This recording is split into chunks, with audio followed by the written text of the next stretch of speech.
नमस्कार नमस्कार साथियों, स्वागत है आप सभी का आपके अपने YouTube चैनल में। जैसे कि आप सभी को पता है कि आपका केवीएस का एग्जाम कंप्लीट हो चुका है। अभी आप सबकी कट ऑफ नहीं है, लेकिन आप सब अपने इंटरव्यू की प्रिपरेशन करते रहिएगा। इसी सेक्शन से आप सबके इंटरव्यू की सीरीज चल रही है, जिसमें बहुत इंपॉर्टेंट बातें और बहुत ही चीजें, रिलेवेंट चीजें बताई जा रही है, जो आपके इंटरव्यू में बहुत अच्छा बूस्ट कर देंगे, हेल्प करेंगे। तो जैसे मैंने आपको बताया था कि आपका इंटरव्यू को केवीएस ने बोला कॉम्पिटेंसी बेस्ड टेस्ट, जिसको उन्होंने 2 पार्ट में डिवाइड किया। फर्स्ट आपका इंटरव्यू होगा, सेकंड आपका डेली टीचिंग होगा। दोनों आपके 30 मार्क्स को इंक्लूड करते हैं। तो इंटरव्यू में कौन सी गलतियां नहीं करनी, किस प्रकार करना है, कैसे हमें रूम में एंट्री करना है, कैसे बाहर निकलना है, ये सारी चीजें इससे पहले की क्लास में देख चुके थे। होपफुली मैं एज्यूम कर रही हूँ कि आपने वो सारी क्लासेस देखी होंगी, क्योंकि वो सारी क्लासेस देखेंगे तो आप चीजों को आसानी से कनेक्ट कर पाएंगे। क्योंकि आज की वीडियो में वही चीजें डिस्कस करूंगी जो नई है, इससे पहले वाली चीजें मैं दोबारा नहीं डिस्कस करूँ, इसलिए आप सब उन सारी क्लासेस को जरूर देख लीजिएगा। ओके, क्लास को स्टार्ट करते हैं। आज हम डेमो टीचिंग के बारे में जानेंगे। डेमो टीचिंग में मोस्ट अच्छी चीज जो होगी, आपकी टीचिंग स्किल आपकी बहुत अच्छी होनी चाहिए। केवीएस जैसा टीचर चाह रहे हैं, क्या आप वैसे टीचर हैं? क्या आप अपने नॉलेज को बच्चों को दे पाते हैं? क्या आप बच्चों के लेवल को समझ पाते हैं? बच्चे कहाँ नहीं समझ पा रहे, ये समझ पा रहे हैं? क्योंकि अगर आप पीआरटी में, तो पीआरटी के लिए तो बच्चे बहुत कम लेवल में समझ पाते हैं। अगर आप टीजीटी पीजीटी में, तो आपका लेवल कैसा होना चाहिए, किस तरीके से पढ़ाना है, इन्हीं सारी पॉइंट पर डिस्कस करेंगे। ओके, तो टीचिंग स्किल को ही आपके उसमें बोला गया डेमो टीचिंग, मतलब वो आपका डेमो देखना चाहते हैं। जैसे आप अप्लाई करते हैं ना कई जगह टीचिंग की जॉब के लिए, बोलते हैं भाई अपना डेमो भेजिए, कैसा आप पढ़ाते हैं, कैसे आप टीचर हैं, उसका हमें डेमो देखना है। आप सब भी जब नया बैच लॉन्च होता है तो आप बोलते हैं ना कि नहीं, इस टीचर का तो मुझे डेमो देखना है, 3D डेमो क्लासेस दीजिए, 4D डेमो क्लासेस दीजिए।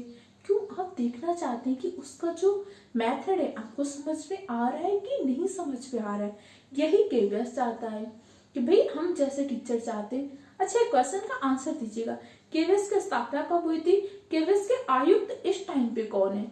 अभी 2023 में केवीएस कितने वर्ष कंप्लीट कर चुका है? इन तीनों क्वेश्चन के आंसर कमेंट सेक्शन में दीजिए, क्योंकि इससे पहले की क्लास में डिस्कस कर चुके हैं। केवीएस का ऑब्जेक्टिव क्या है, केवीएस की मिशन क्या है, स्थापना कब हुई थी, आयुक्त कौन है, केवीएस किस प्रकार का स्कूल है, केवीएस में ट्यूशन फीस कब से दी जाती, कैसे दी जाती, ये सारी चीजें हम डिस्कस कर चुके हैं।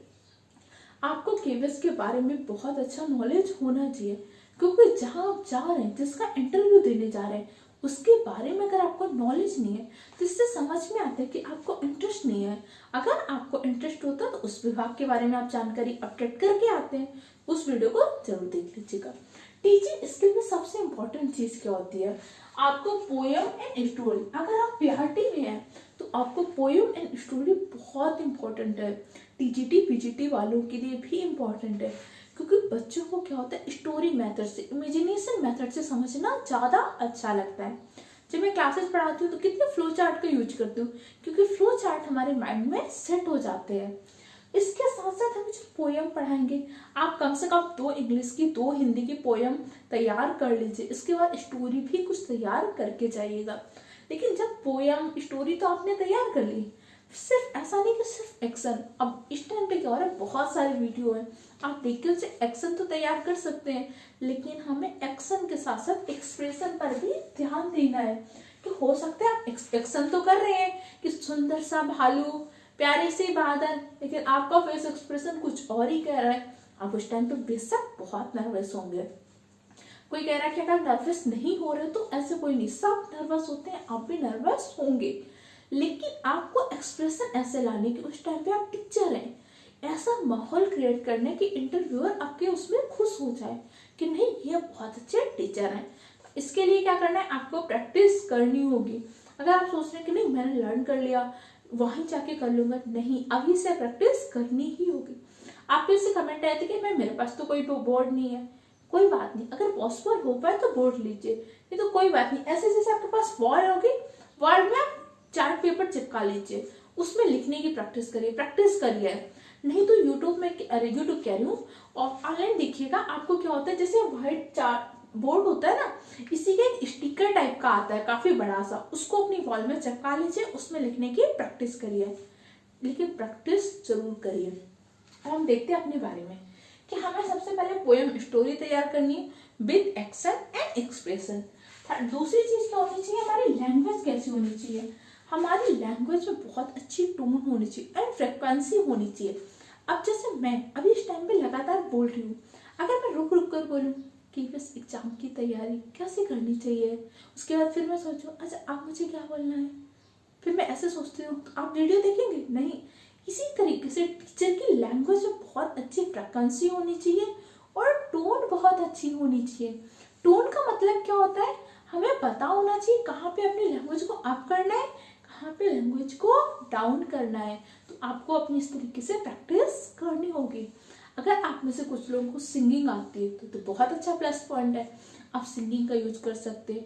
नहीं भी आती फिर भी आपको तैयार करना है, कम अच्छा राग होगा कोई बात नहीं, आपको वहाँ सिंगिंग कंपटीशन में तो जा नहीं रहे, आपको दिखाना है कि आप टीचर कैसे हैं और कम रिसोर्स में कैसे बेहतर कर सकते हैं। आप मान लीजिए आपके पास टीएलएम नहीं है तो आप खुद टीएलएम बन जाइए, खुद इस तरीके से एक्सप्रेशन करिए कि बच्चों को लगेगा।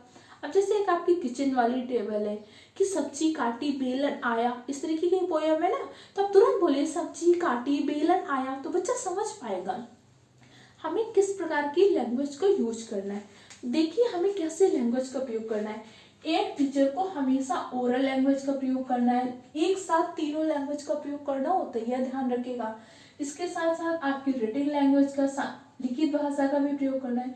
इसके साथ जो आपकी सिंबॉलिक लैंग्वेज होती है, सांकेतिक भाषा, तीनों भाषाओं का एक साथ प्रयोग करिए, आपके टीचिंग लर्निंग को बहुत बेहतर बना सकता है। आपने बच्चे से बोला बेटा आज मैंने देखा एक बड़ा सा बादल जो आसमान में था, तो आप उसको देख कैसे देखा, बड़ा सा बादल जो था टेढ़ा मेढ़ा आसमान में था। बेटा आज मैंने कुछ देखा, तो आप बादल भी बोल रहे हैं। हो सकता है कि अगर पॉसिबल हो तो आप तुरंत वहां पे ऐसे बादल का इमेज बना दीजिए, ऐसा बोल सकते हैं बेटा ऐसा किसी ने देखा है, कुछ बच्चे कुछ और बोलेंगे। फिर पूछ सकते हैं बेटा ऐसा आसमान में आपने क्या देखा है, तो हो सकता है बच्चे बोलेंगे मैंने बादल देखा है। अब इसमें आप क्या कर सकते हैं, ऐसा कुछ नेगेटिव कर सकते हैं कि बताओ बेटा ये बादल कैसा लग रहा है, बोलेंगे ये बादल तो खुश लग रहा है। फिर आप कह सकते हैं ऐसे बादल बनाइए, उसमें बोलिए बेटा ये बादल कैसा लग रहा है, बोलेंगे ये बादल तो रो रहा है। मेरी वैसे ड्राइंग नहीं अच्छी लेकिन आप समझिए, ऐसे आपको प्रैक्टिस करके जानी है, तैयार करके जाना है। और जो भी डाउट हो आप कमेंट सेक्शन में पूछिएगा, क्योंकि 180 मार्क्स के लिए जितनी आप मेहनत कर सकते थे कर चुके। हो सकता है कुछ लोगों को लग रहा हो कि मेरा पेपर कम अच्छा हुआ है, तो अब आपको 60 नंबर में तैयारी करनी है। वो आपके एग्जाम का एक लेवल था, अभी फाइनल मेरिट आनी बाकी है, तो जो मेहनत वहां नहीं कर सके ना यहाँ पे करना है। इसके बाद आपको क्या करना है, फ्रिक्वेंसी होनी चाहिए, आपकी लैंग्वेज में फ्रिक्वेंसी होनी चाहिए, क्लियर होनी चाहिए, मेरी वॉइस आप समझ पा रहे हो। ऐसा ना हो तो आप घूमे धीमे कर रहे हैं, बेटा क्या कर रहे हैं, इंटरव्यू की तैयारी कर रहे हैं, ऐसा ना हो कि बच्चा सुन ही नहीं पा रहा है तो क्या फायदा। और एक बात ध्यान रखनी है, जो आपके बोर्ड में इंटरव्यूअर बैठे होंगे ना वो एक अच्छी एज के होंगे, बहुत सारे तो उनमें ऐसे होंगे जो रिटायरमेंट की एज में होंगे, 50-55 में भी हो सकते हैं। तो 50-55 में जाके ना इंसान की हियरिंग पावर वैसे भी कम हो जाती है। थोड़ी सी अपनी लैंग्वेज को तेज करिए, तेज बोलने की कोशिश करिए। ओके, नेक्स्ट पॉइंट हमें क्या ध्यान रखना है, कॉन्फिडेंस। हमारे पास कॉन्फिडेंस होना चाहिए कि नहीं मैं कर सकता हूँ। कॉन्फिडेंस तभी आएगा जब आपके पास नॉलेज होगा और नॉलेज की प्रैक्टिस होगी। कॉन्फिडेंस मार्केट में कोई पुड़िया नहीं मिलती कि आपने घोला पी लिया। Knowledge practice, knowledge practice. Knowledge आपके पास है, आपने 180 मार्क्स का पेपर दिया है, अब बस आपको उसी नॉलेज की प्रैक्टिस करनी, ये आपका कॉन्फिडेंस बूस्ट करेगा। और जो मैं पॉइंट बता रही हूँ ये सारी चीजें आपके कॉन्फिडेंस को सिर्फ बूस्ट करेंगे, कॉन्फिडेंस आपको देंगी नहीं, सिर्फ चीजों को बूस्ट कर सकती हैं। मेहनत आपको खुद ब खुद करनी पड़ेगी। देखिए 6000 पोस्ट है और फॉर्म कितने पड़े हैं, उसमें सिलेक्ट तो 6000 बच्चे ही होंगे। वो 6000 बच्चे सेलेक्ट होंगे जिन्होंने टिप्स ली हैं, यूट्यूब से टिप ली, अपने ऑफलाइन टीचर से ली, अपनी बैच से ली, खुद से सोचा, लेकिन उन सारी चीजों को यूज किया, उन सारी चीजों की प्रैक्टिस की है। नेक्स्ट पॉइंट क्या रखना है, बी हैप्पी। आपको पूरे इंटरव्यू के टाइम थोड़ा सा खुश रखना है, ऐसा नहीं दिखाना है कि मैं बहुत ज्यादा स्ट्रेस में हूँ, बहुत ज्यादा परेशान हूँ। देखिए इस बार आपने देखा होगा कि एग्जाम में मेंटल हेल्थ से कितनी क्वेश्चन आए। सीबीएसई ने बहुत ज्यादा मेंटल हेल्थ पर फोकस रखा है। आप खुद ही बहुत नर्वस दिख रहे हैं तो बच्चों को कैसे खुश रखेंगे। एग्जाम हॉल के जैसे इंटरव्यू के अंदर जाना, डर से कहते हैं ना अब तेरा मेरे से कोई रिश्ता नहीं है, उसको बाहर छोड़ के जाना कि अब इसके अंदर जाके मैं बेस्ट करूंगा, कुछ भी होए मैंने अपना बेस्ट दिया है तो मुझे बेस्ट मिलेगा। हर हाल में अपना बेस्ट दूंगा जाके। हर हाल में मेहनत आपने की है उसका फल आपको मिलेगा। आप बहुत अच्छी टीचर हैं, आपको इसका फल मिलेगा। आपके अंदर क्वालिटी है, आपने रात रात भर पढ़ाई की है तो बस आपको 100% इसका फल मिलेगा, ध्यान रखिएगा। इसके अलावा आपको क्या करना है, पेशेंस रखना है। हो सकता है कि बहुत सारे क्वेश्चन के आंसर आपको नहीं आ रहे होंगे, जीके से ऐसे क्वेश्चन पूछ सकते हैं आपको आंसर नहीं आए, लेकिन आपको पेशेंस बना के रखना है। यही खेल है, वहां से आपसे नॉलेज नहीं चेक कर रहा है, आपको चेक कर रहा है पर्सनालिटी कैसे है। एक क्वेश्चन का आंसर नहीं आया, 2 क्वेश्चन का आंसर नहीं आया, उसके बाद भी आप उसी कॉन्फिडेंस के साथ उस क्वेश्चन का आंसर दे पा रहे हैं।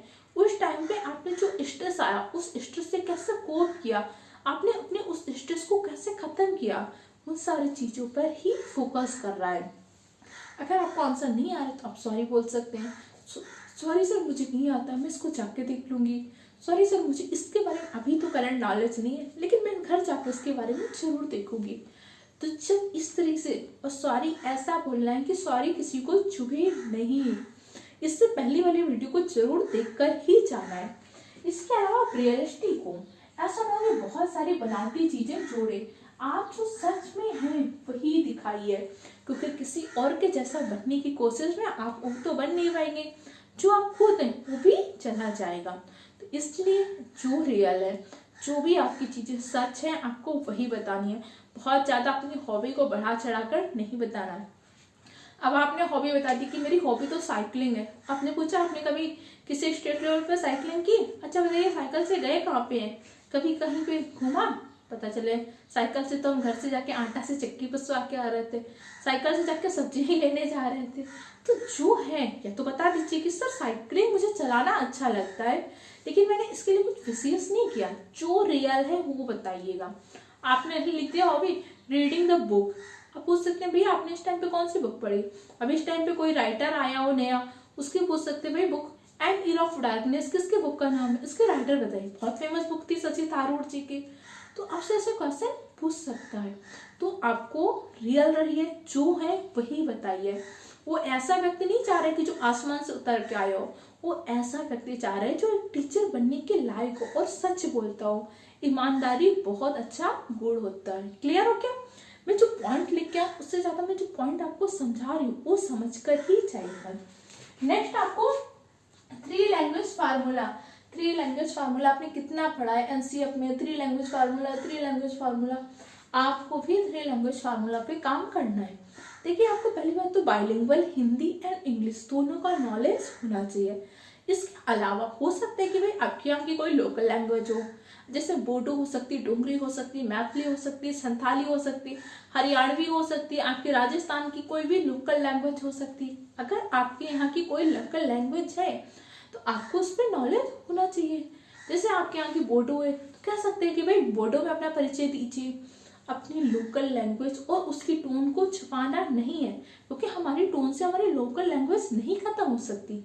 हम अब से तब तक हमारी लैंग्वेज का प्रभाव पड़ा है, इसलिए आपको उसको नहीं छुपाना है और थोड़ा सा तैयार कर कर जाना है कि इससे अगर क्वेश्चन आ गया, हमारी मान लीजिए बोडो है लैंग्वेज, तो बोडो से क्वेश्चन आ गया तो हमें हिस्ट्री में भी पता होना चाहिए कि हमारी राजभाषा का कितनी भाषाओं का हमारी उल्लेख है, 350 में कितनी भाषाओं का उल्लेख किया गया है, बोडो को कब ग्रहण किया गया है। अगर आपकी 22 भाषाओं में कोई भाषा है तो आप उसके बारे में 100% तैयार करके ही जाइएगा। ओके। इसके अलावा बैलेंस योर इमोशन को बहुत अच्छे तरीके से बैलेंस करिएगा। हो सकता है कि कोई बात पे आपके जो मत होंगे, कॉन्फ्लिक्ट्स होंगे इंटरव्यूअर के साथ, लेकिन वहां पे आपको ये नहीं बताना कि नहीं आप गलत हो मैं सही हूँ, आपको अपने इमोशंस को बैलेंस करना है। हो सकता है कि क्वेश्चन के आंसर ना आ रहे हो तो आप बहुत ज़्यादा स्ट्रेस में होंगे, फिर भी आपको इमोशंस से बैलेंस करना है। जैसे कल मैं ऑफलाइन में कोचिंग में क्वेश्चन आए थे कि जैसे उसके साथ हुआ था एक बच्चे के साथ कि उसकी लड़की से पूछा गया कि आपके फादर क्या करते हैं, उसके फादर एक्चुअली में क्या हो गया था, गुजर चुके थे और बहुत ज़्यादा टाइम अभी नहीं हुआ था, तो अचानक से क्या हुआ, रोने लगी। तो हो सकता है आपके साथ ऐसे इमोशंस आ जाए कि हो सकता है ऐसे क्वेश्चन पूछ सकते हैं। वैसे जब आप अपना बायोडाटा भरते हैं, इस तरीके से लिखते हैं, तो मोस्टली कम ही क्वेश्चन पूछते हैं। अगर आपने लिखा लेट तो मोस्टली कम क्वेश्चन पूछते हैं, लेकिन बाई चांस पूछ ले, पहले तो अपने आप को स्ट्रॉन्ग कर जाइएगा। और मान लीजिए कि आपने इमोशन नहीं कंट्रोल कर पाए, 1 सेकंड के लिए 2 सेकंड के लिए आंसू आ भी गए, कोई बात नहीं, परेशान नहीं होना, वो भी समझते हैं। लेकिन आपको अपने इमोशंस को बैलेंस करना है, तुरंत बैलेंस करके अपने इमोशंस को चैनलाइज करना है। और ध्यान रखना है, आप इंटरव्यू में आपको अपना बेस्ट करना है। क्लियर? इसके बाद आपको थैंक यू जरूर बोलना है। जैसे आपका इंटरव्यू कंप्लीट हो जाएगा, आपको थैंक यू बोलना है। Thank you sir, thank you ma'am, I have learn from this conversation a lot. ऐसा कुछ ना कुछ जरूर बोलकर आइएगा। ओके, तो टीचिंग स्किल क्या होते हैं, ये सारी चीजें मैं डिस्कस कर ली। इंटरव्यू क्या होता है, रूम में एंट्री कैसे करनी है, पहले में टाइम में किसको करना है, सर को करना है कि मैम को करना है, और बहुत इंपॉर्टेंट चीजें उस हम इससे पहले की क्लास में डिस्कस कर चुके हैं। तो आप सब उस क्लास को देख कर जाइएगा। इसके अलावा जो भी आप सबके डाउट हो वो पूछ सकते हैं कमेंट सेक्शन द्वारा। अच्छे से तैयारी करिए, चैनल को सब्सक्राइब करिए। मिलते हैं नेक्स्ट क्लास में। Okay, thank you.